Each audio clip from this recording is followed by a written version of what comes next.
Hello everyone, कैसे हो सब। I hope all are doing well. Welcome back to my channel. तो आज इस वीडियो में हम अपना न्यू टॉपिक कवर करेंगे, that is consideration, essentials of consideration with case law. इससे पहले लॉ के जितने भी टॉपिक्स कवर कर चुके हैं हम लोग, उसका लिंक आपको डिस्क्रिप्शन में मिल जाएगा। तो चलिए हमारे आज के टॉपिक की ओर चलते हैं। अच्छा, हमने वैलिड कॉन्ट्रैक्ट के एसेंशियल कंपोनेंट्स देखे थे ना, उसमें से एक कंपोनेंट आपने सुना होगा consideration, that is something in return. कैसे? फॉर एग्जाम्पल, ये एक ए पर्सन है और ये एक बी पर्सन है। ए पर्सन ने इसको दी चॉकलेट, ठीक है। बी पर्सन ने चॉकलेट के रिटर्न में, समथिंग इन रिटर्न है ना, तो चॉकलेट के रिटर्न में बी पर्सन ने ए पर्सन को क्या दिया, 60 रुपीज़। तो यहाँ पर ए ने जो इसको चॉकलेट अगर दी तो बदले में उसको जो 60 रुपीज़ मिले, तो वो 60 रुपीज़ ए के लिए क्या हुआ, कंसिडरेशन। उसी तरीके से बी ने अगर इसको 60 रुपीज़ दिए तो बदले में उसको ए से क्या मिला, चॉकलेट। तो चॉकलेट बी के लिए क्या हुआ, कंसिडरेशन। अब आपको क्लियर होगा, समथिंग इन रिटर्न। या फिर एक और एग्जांपल लेते हैं। मैंने आपको दी बिजनेस लॉ की बुक, आपने मुझको दिए मान लो 200 रुपीज़, ठीक है। तो बिजनेस लॉ की बुक के बदले में मुझे जो 200 रुपीज़ मिले हैं वो मेरे लिए क्या हुई, कंसिडरेशन। आपने मुझको 200 रुपये दिए, उस 200 रुपये के बदले में आपको जो बिजनेस लॉ की बुक मिली है वो बुक आपके लिए क्या हुई, कंसिडरेशन, ठीक है। So consideration means something in return. अब हम इसकी डेफिनेशन देखते हैं according to section 2 clause D के अकॉर्डिंगली। तो ये जो डेफिनेशन है ना, यहाँ पर मैं सिर्फ इसको पॉइंट्स में डिवाइड करूँगी।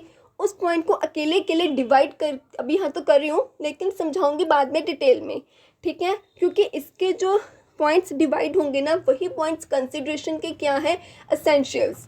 तो एसेंशियल्स में इस पॉइंट्स को डिटेल में समझाऊँगी।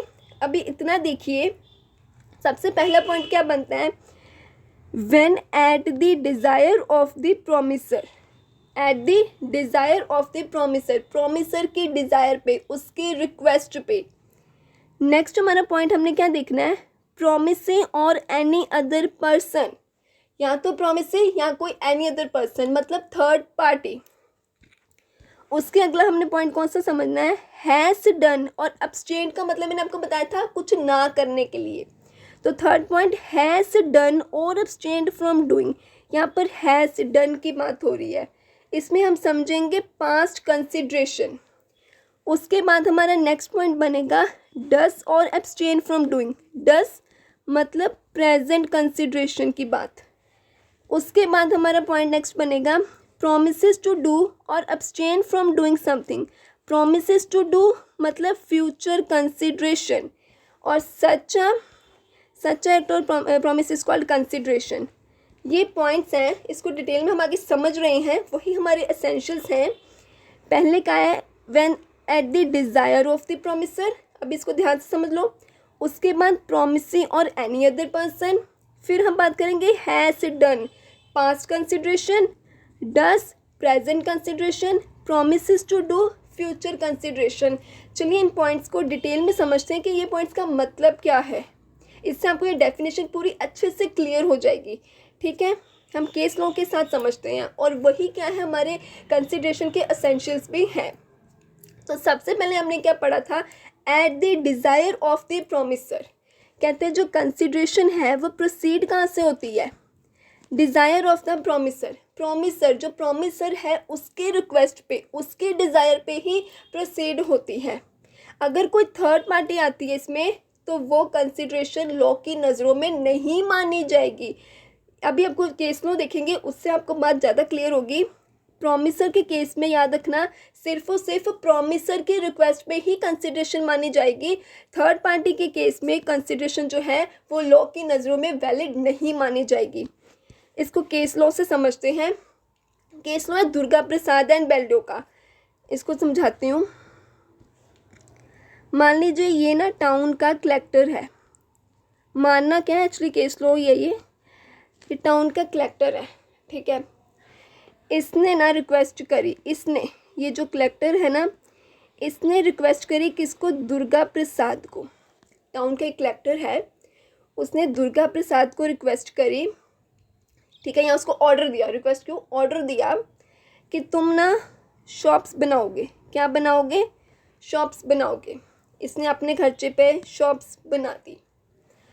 अब क्या हुआ, ये एक शॉपकीपर है, इसने ना एक शॉप ऑक्यूपाई कर ली और इसने ना इसको क्या कर दिया? प्रॉमिस। क्योंकि इसने प्रॉमिस करा तो यहाँ पर ये क्या हुआ? प्रॉमिसर। इसको करा तो ये क्या हुआ? हमारा प्रॉमिस है। इतने बेसिक तो आपको आई होप अब तक क्लियर हो ही गए होंगे, ठीक है। ध्यान से समझना, ये टाउन का कलेक्टर है, इसने दुर्गा प्रसाद को मतलब इसको ऑर्डर दिया शॉप्स बनाने के लिए। इसने सारा एक्सपेंस करके शॉप्स बनाई। ये शॉपकीपर है, इसने ये वाली शॉप ऑक्यूपाई करी और इसने इसको प्रॉमिस कर दिया कि जो भी सेल का कमीशन होगा ना मैं तुझको दूंगा, ठीक है। अब हुआ क्या?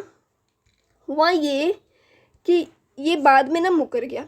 मतलब इसने ना प्रॉमिस करा था कि मैं इसको कमीशन दूंगा, लेकिन कमीशन दिया ही नहीं। लेकिन इसने कमीशन दिया ही नहीं। कमीशन नहीं देने की वजह से ना अब जो ये है दुर्गा प्रसाद जी, ये गए कोर्ट में। इसने कर दिया केस इस शॉपकीपर पर कि इसने मुझको प्रॉमिस करा था कि ये मुझको कमीशन देगा, लेकिन इसने मुझको कमीशन नहीं दिया। अब आप मुझे बताइए, क्या यहाँ पर ये कंसिडरेशन लेने के लिए एलिजिबल है? नहीं, बिल्कुल भी नहीं। क्यों? क्योंकि हमने पहला पॉइंट क्या पढ़ा? At the desire of the promiser. Desire of the promiser. यहाँ पर इसने जो ये शॉप्स बनाई थी, क्या इसके रिक्वेस्ट पर, क्या इसके ऑर्डर पर बनाई थी? नहीं। किसके ऑर्डर पर बनाई थी? टाउन के कलेक्टर के ऑर्डर पर, मतलब किसी थर्ड पार्टी के डिज़ायर पर, किसी थर्ड पार्टी के रिक्वेस्ट पर। लेकिन हमारा पॉइंट, हमारा लॉ क्या कहता है? कंसिडरेशन कब वैलिड मानी जाएगी? At the request, at the desire of the promiser. तो इसके लिए अब ये जो है इससे कंसिडरेशन नहीं मांग सकता, ठीक है जी, क्योंकि यहाँ पर जो शॉप बनाने का ऑर्डर था वो थर्ड पार्टी ने इसको दिया था। हाँ, अगर मान लो इसने इसकी रिक्वेस्ट पर, मतलब शॉपकीपर जो प्रॉमिसर है इसकी रिक्वेस्ट पर अगर शॉप बनाई होती, फिर वो कंसिडरेशन उससे मांग सकता था, क्योंकि at the desire of the promiser आप कंसिडरेशन मांग सकते हो। क्योंकि यहाँ पर इसको ऑर्डर थर्ड पार्टी ने दिया था, प्रॉमिसर ने नहीं दिया था, इसके लिए ये कंसिडरेशन नहीं मांग सकता, वो लॉ की नज़र में कंसिडरेशन नहीं मानी जाएगी। तो ये था हमारा फर्स्ट पॉइंट, ठीक है। तो यही इस लॉ में, केस लॉ में बताया गया है। At the desire of the, क्या पढ़ा था हमने? At the desire of the promiser. अब हमारा नेक्स्ट पॉइंट क्या था? प्रॉमिसी और एनी अदर पर्सन। अब इसको समझते हैं। कहते हैं कंसिडरेशन जो है वो मूव फ्रॉम प्रॉमिसी और एनी अदर पर्सन। प्रॉमिसर के केस में हमने क्या पढ़ा था? सिर्फ और सिर्फ प्रॉमिसर की डिज़ायर पर ही कंसिडरेशन मानी जाएगी। लेकिन प्रॉमिसी हो या कोई थर्ड पार्टी हो, तब कंसिडरेशन दोनों तरफ मानी जाएगी, ठीक है। ऐसे याद रख लेना, प्रॉमिसर तो सिर्फ और सिर्फ प्रॉमिसर, जहाँ पे प्रॉमिसी आ गया वहाँ पर थर्ड पर्सन की कंसिडरेशन भी अलो है, ठीक है। इसको भी हम एक केस लॉ से समझते हैं, चिनाया और रमाया। इस नाम में बहुत कंफ्यूज होंगे, केस लॉ यही पढ़ेंगे, नाम हम अपनी तरफ से ले लेते हैं। तो मान लीजिए, कहते हैं एक ओल्ड लेडी थी, ठीक है, मतलब ओल्ड लेडी थी एक, इसने ना, इसकी एक डॉटर है, इसकी एक बेटी है, उसको इसने क्या करा, अपनी जो प्रॉपर्टी है ना वो ट्रांसफ़र कर दी इसको। इस ओल्ड लेडी ने अपनी प्रॉपर्टी इसको ट्रांसफ़र कर दी।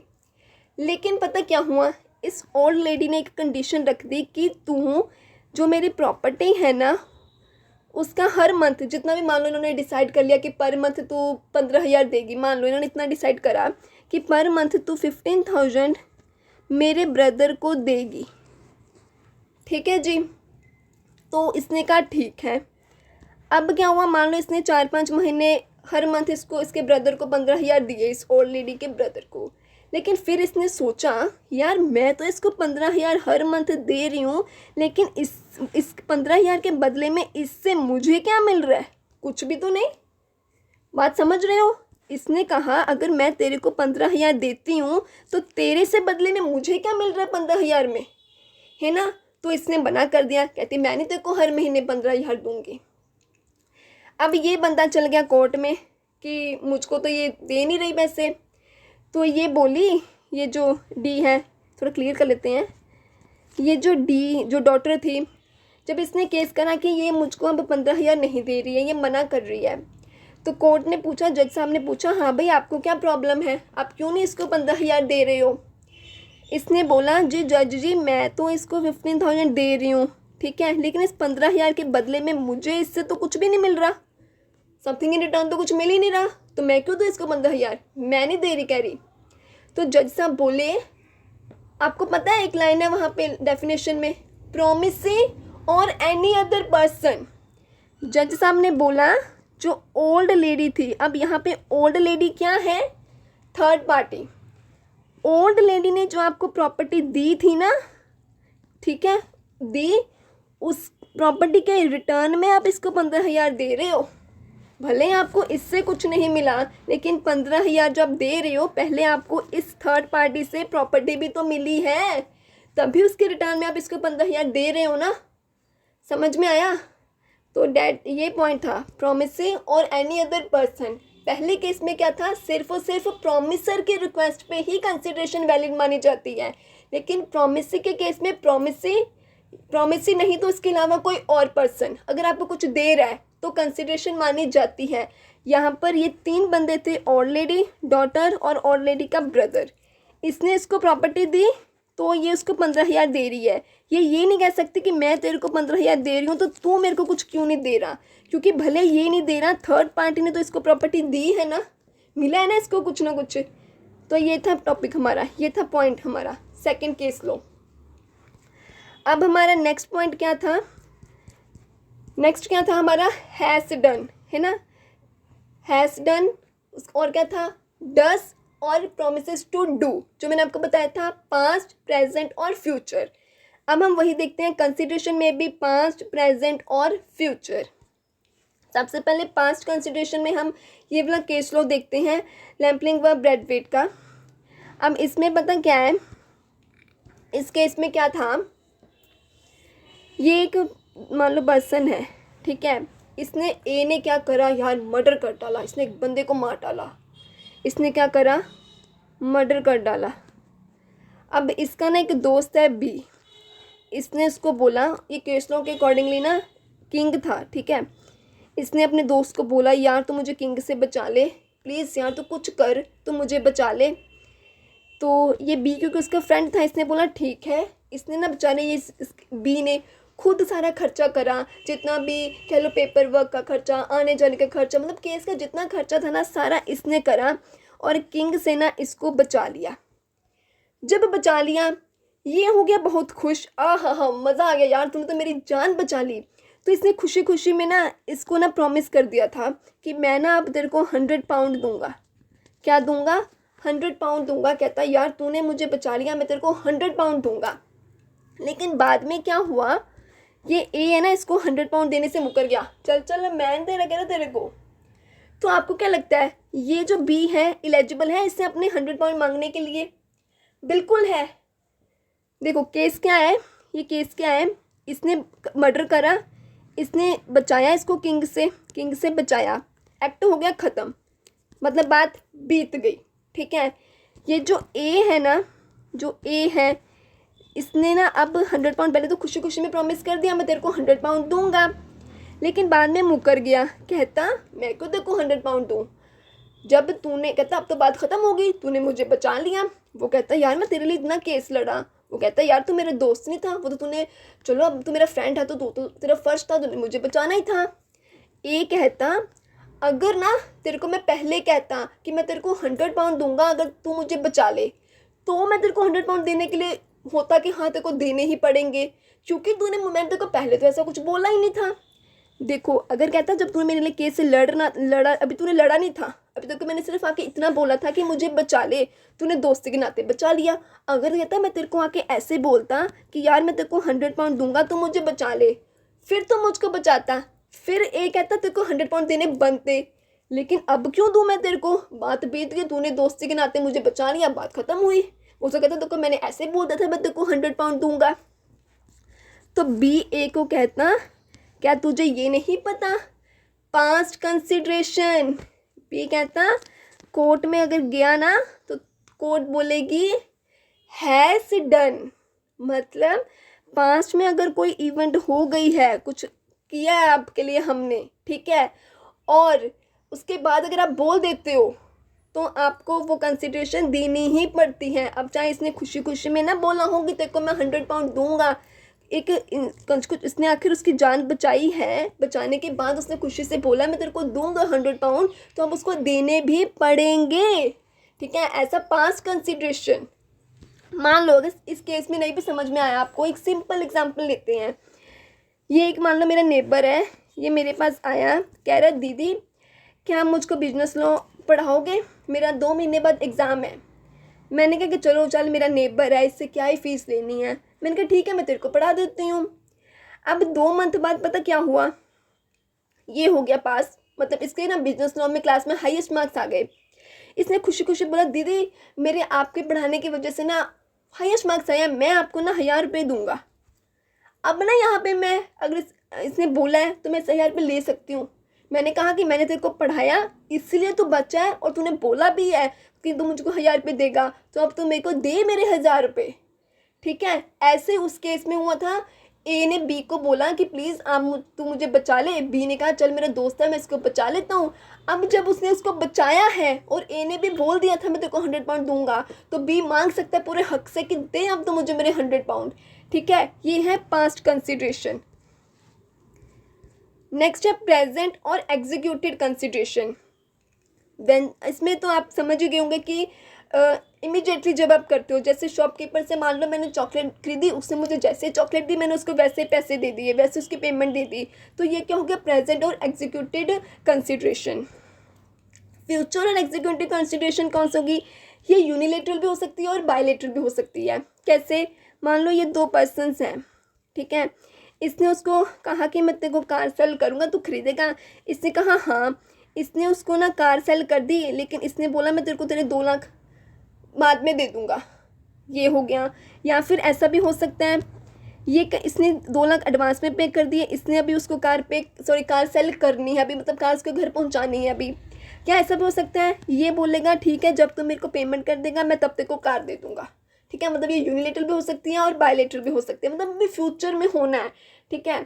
या फिर अगर मैं आपको बोलूँ, मान लो मैं शॉपकीपर को बोलूँ कि प्लीज़ आप मुझे मोबाइल दे दीजिए, मैं आपको पेमेंट बाद में कर दूँगी, ठीक है। या फिर ऐसा हो सकता है मैं शॉपकीपर को, अभी मैं जा ही रही थी, मैंने कहा अभी मेरे को आप मेरे से पेमेंट ले लीजिए, बाद में आप मुझे मोबाइल मेरे घर भेज देना।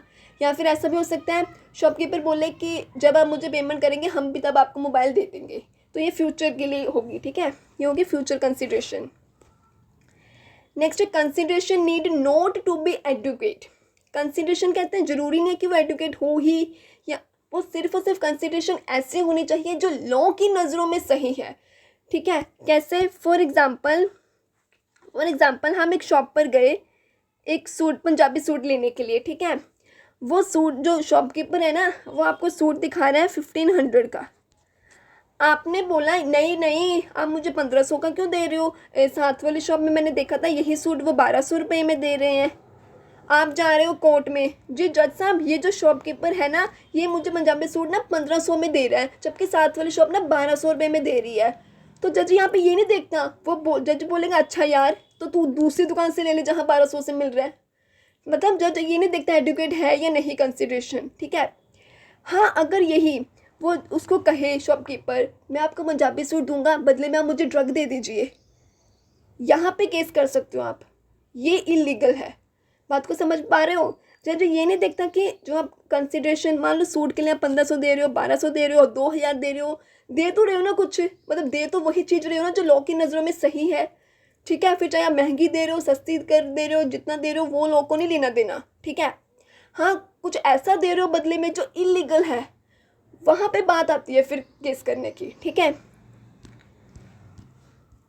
नेक्स्ट है consideration must be real. Consideration कहते हैं रियल होनी चाहिए, कुछ अब ऐसा कर दो जो पॉसिबल ही नहीं है तो वो क्या बात बनी।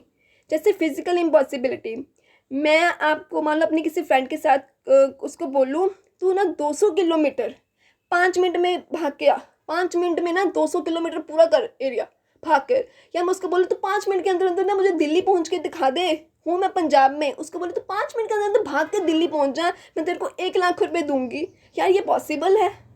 नहीं। ठीक है। लीगल इम्पॉसिबिलिटी, मान लो एक लड़की है वो दूसरे को बोल रही है तू अगर इसका मर्डर कर देगी ना तो मैं तेरे को 5 लाख रुपए दूंगी, ये भी इम्पॉसिबल है। ठीक है, मतलब ये भी लीगल इम्पॉसिबिलिटी है। ठीक है। अनसर्टेन कंसिडरेशन, अनसर्टेन मतलब कुछ सर्टेनिटी नहीं है, सब कुछ वेग है, कुछ क्लियर ही ना होना। जैसे मान लो मैं डेंटिस्ट के पास गई, मैंने कहा मुझे कितना चार्ज करोगे इस सर्विस का, वो बोल रहे हैं 10,000 भी ले सकते हैं, 6,000 भी ले सकते हैं, मतलब एग्जैक्ट कुछ बता ही नहीं रहा है।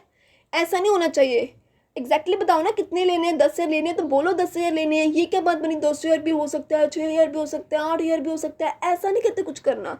एक सर्टेनिटी रखो कि हाँ इतने तो इतने ही। ठीक है।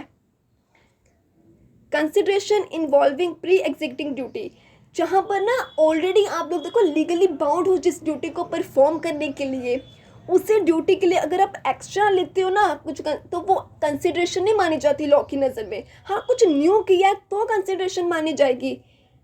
कैसे?